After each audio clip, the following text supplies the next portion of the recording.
Okay, Bella, go ahead.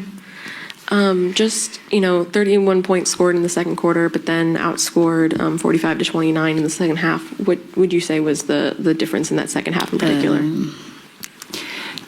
Lack of execution, pace, not being assertive. The things that we were doing in the second quarter, we were not doing in the third and fourth. We'll take a question from Zoom. Jeff, go ahead.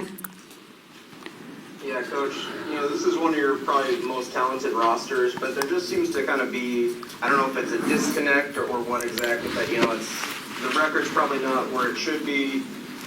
Just kind of what do you make of this season and how it's transpired? We're without two key pieces. Let's not forget that. Lou and Jordan. And also Nika, 3 key pieces.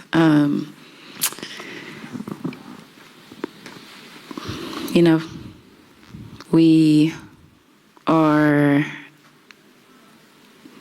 not, we haven't played consistently throughout the entire season, and it shows up in spurts and moments in the game. There are moments where we see who we can be, and whether it's matchups, whatever the case is, there just hasn't been this fortitude that we need through moments and stretches of the game. So, this team hasn't been together long, though talented. We're, relying on, some youth and Dom, East having an amazing season and, trying to rely heavily on our starters. So there is some growth that is happening in real time that this group hasn't had together.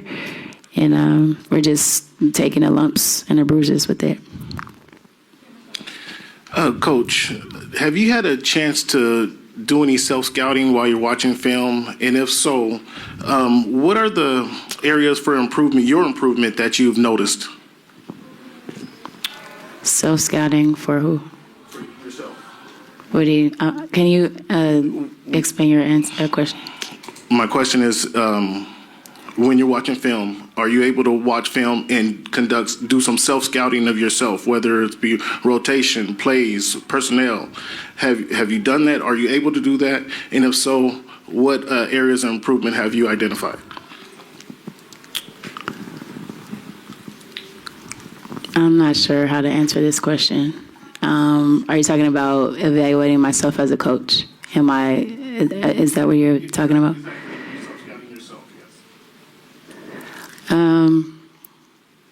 It's not just watching a film.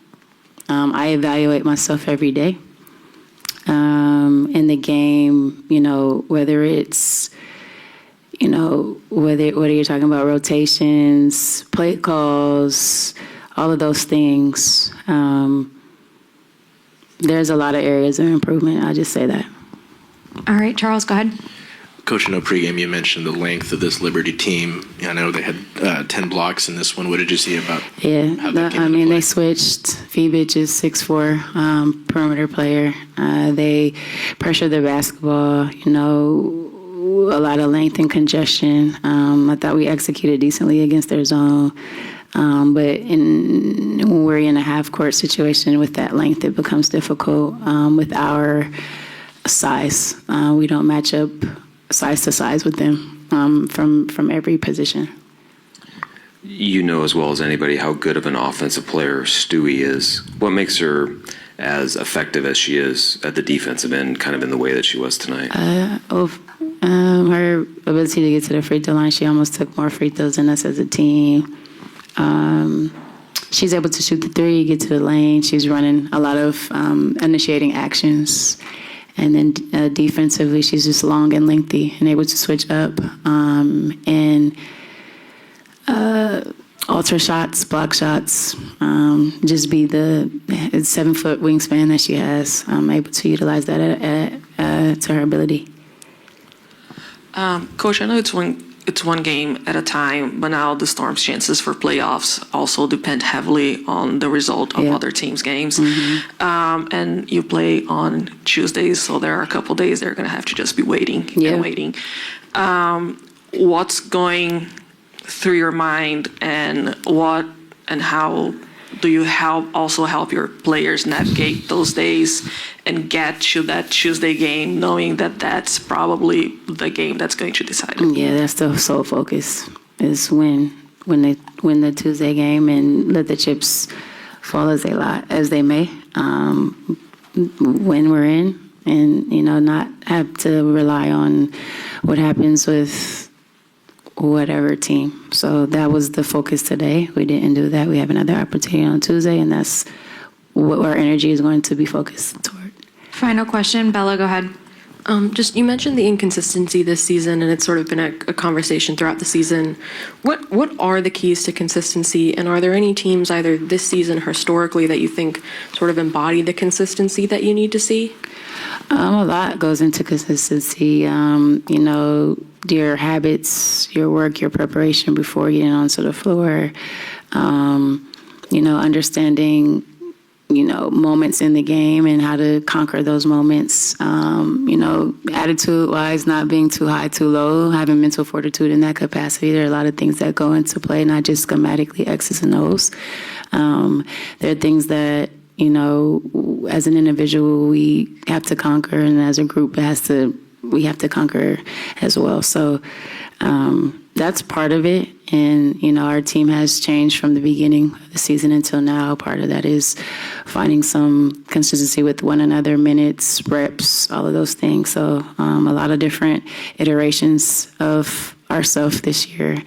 And just trying to, focus on, and when we do have good moments, have good games, just trying to mimic those. Sometimes even in the games, those possessions aren't being mimicked, like going back to the same thing that worked. We kind of deviate from those things. So just staying sharp and locked into those moments. Thanks, Coach. Just for either of you, scored 31 points in the second quarter, but then outscored 45-29. What was the difference in that second half in particular? We had a little. We maybe had a few lulls defensively or offensively rather. The ball got stuck a little bit. Just doing some things differently. And then offensively, law of averages, how we were defending them. They were getting to their spots and able to get to the free throw line. I gotta look at the free throws and the rebounding. I thought we did a pretty good job in the second half, maybe defending the three-point line a little bit better than we did. I think Fevich got a little more loose than we anticipated. From the three-point line, but it really was offensively that third quarter. 13 and 16 points is not going to cut it in the second half, and unfortunately, it was some similarities, the lows that we had in the third quarter in the last game versus LA as well. So it's something we definitely have to fix. The first 4 minutes of the third quarter, the first 4 minutes of the fourth quarter, and then obviously down to some late game execution. Where we need to be better at. So. We got one more opportunity, and that's how we're looking at it. We win, we in. That's how we feel. And so all our focus now has to be, we ain't going to get this one back. We got to focus on what we need to do to get ready for Tuesday. Tim, go ahead. Nneka, just how frustrating is it not to be able to sort of take the drama out of the weekend and know that your playoff spot is taken care of and not be able to take care of it tonight? You're asking me how, what? Just the frustration of not being able to wrap up a playoff spot tonight. I don't really know how to answer that. We did what we could tonight. Obviously, like Sky said, we could have put some more points on the board in the second half, but we still have another opportunity. So I don't have time to be frustrated, really. I gotta rest and get ready for Golden State.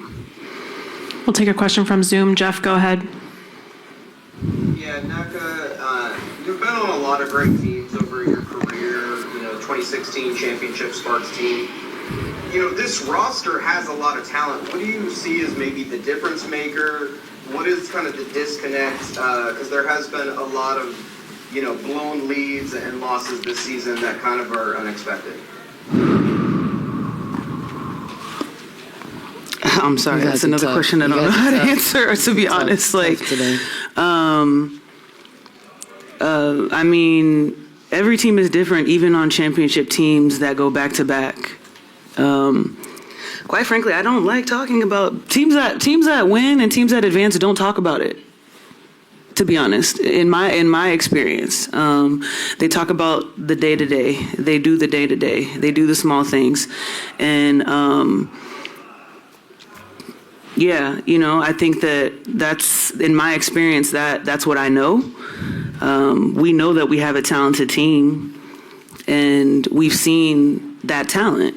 I don't really know what kind of answer you want me to give you. I know I play on a great team, and I go in every day not expecting that we're going to lose. I compete every day just like Sky, not expecting that we're going to lose, and we play to win every single night. And we try to do our best to show by example that in our play every night. On the positive side, he obviously started the season coming off the bench, then was starting back to the bench when you guys acquired Slim. What does it do for the team to be able to bring that scoring punch? 12 points tonight, really good free 3-point shooting, obviously in addition to Dom, but just being able to bring her off the bench again. Yeah, it's nice to have her. She's a player that plays with a lot of energy, an additional ball handler to kind of move, me off the ball, Gab off the ball.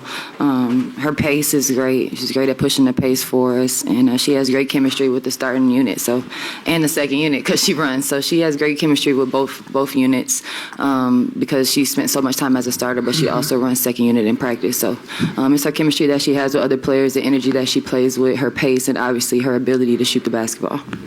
We'll take another question from Zoom. Christian, go ahead. Yes, my question's for Nneka and Skylar. Over the last couple of weeks, some of these situations, Nneka has spoken to the mentality of this team and kind of not being where it needs to be ahead of the playoffs. Just kind of wondering, as you two being leaders of this team, what do you think is the disconnect between turning these clutch scenarios into wins versus losses?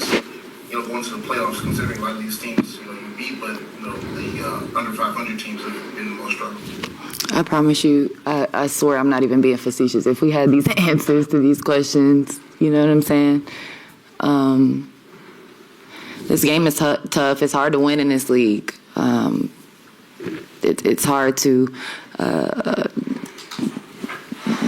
win in this league. And obviously, yes, we're disappointed with where we are, that we're in this predicament. But Nneka said it in the past, too. It's not going to be a woe is me. Games are still going to be played. We still have to come out and compete. And most importantly, we have to be professional. And, I like professionalism in that last press conference, too. I want to apologize to the room, apologize to Nick. She always comes out here and handles herself exceptionally, and I handle myself poor. And, I got to be a better leader when it's hard, and it's hard to be a leader. But I owe you that apology in front of everybody in the room. So I just wanted to say that before we left. But, yeah, obviously it's tough. We're pissed. Yeah, that's what you guys want to hear. You want to see it? This is what it is. When you're passionate, we do everything passionately. And that's what it is. We don't want to fucking be in this predicament, but here we are. So we're going to continue to show up and be pros every day, be leaders by example, how we come in and prepare and come out and get ready to compete. And that's all we can do. And if we don't do that, then we don't deserve to be in the playoffs. All right, final question. We'll go to Roberta. Yeah, I know it was a tough game, but I have more of a general women's basketball question. There's a very iconic class being introduced to the Hall of Fame: Sylvia Fowles, Maya Moore, and Sue Bird, and Nneka. One of your most iconic games was against Maya Moore in the 2016 finals. Can you talk a little bit about what it was like to play against her and what newer fans are missing by not being able to watch her in action? I really hope nobody is out here watching the WNBA right now without knowing what Maya Moore did. Like, that to me would be an abomination. She's a legend. She's iconic. Definitely everyone's worst nightmare. Everyone's first pick to be on their team. I'm glad that I get to see that she's getting her flowers and obviously getting inducted. That goes without saying.